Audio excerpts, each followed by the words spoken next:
విమానాల్లో వినియోగించే ఇంధన ధరలు భారీగా పెరగడంతో ప్రముఖ విమానయాన సంస్థ ఇండిగో కీలక నిర్ణయం తీసుకుంది. టికెట్లపై వసూలు చేస్తున్నటువంటి ఫ్యూయల్ ఛార్జీలను భారీగా పెంచేసింది.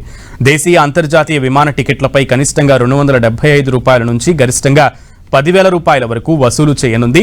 సవరించిన ఛార్జీలను ఇవాల్టి నుంచే వసూలు చేస్తామని ఇండిగో తెలిపింది.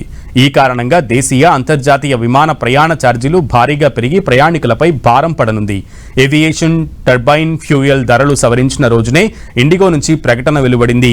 గడిచిన నెల రోజుల్లో ఏటీఎఫ్ ధరలు రెట్టింపు కంటే ఎక్కువగా పెరిగాయి. దీనివల్ల విమానయాన సంస్థ నిర్వహణ వ్యయాలపై ఇది గణనీయమైన ప్రభావాన్ని చూపుతోంది. ఇంధన ధరల పెరుగుదలను పూర్తిగా భర్తీ చేయడానికి విమాన ప్రయాణ ఛార్జీలను భారీగా సవరించాల్సి ఉంటుంది.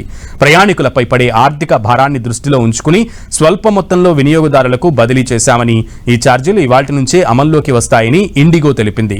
పశ్చిమాసియాలో నెలకొన్న సంఘర్షణల కారణంగా ఇంధన ధరలు ఒక్కసారిగా పెరగడంతో మార్చి 14 నుంచే ఇండిగో దేశీయ అంతర్జాతీయ విమాన టికెట్లపై ₹425 నుంచి ₹2,300 వరకు ఇంధన ఛార్జీల పేరిట వసూలు చేస్తోంది. దీన్ని ఇండిగో సవరించింది. ఇకపై దేశీయ విమాన సర్వీసులకు ప్రయాణించేటువంటి దూరాన్ని బట్టి ₹275 నుంచి ₹950 మధ్య వసూలు చేయనుంది. 501 నుంచి 1000 కిలోమీటర్లకు 400, 1001 నుంచి 1500 కిలోమీటర్లకు 600, 1501 నుంచి 2000 కిలోమీటర్లకు 800, 2000 కిలోమీటర్లు దాటితే ₹950 చొప్పున వసూలు చేయనున్నారు. అంతర్జాతీయ విమానాల విషయంలో ప్రయాణ దూరాన్ని బట్టి ఈ ఛార్జీలు ₹900 నుంచి ₹10,000 వరకు ఉంటాయని ఇండిగో తెలిపింది.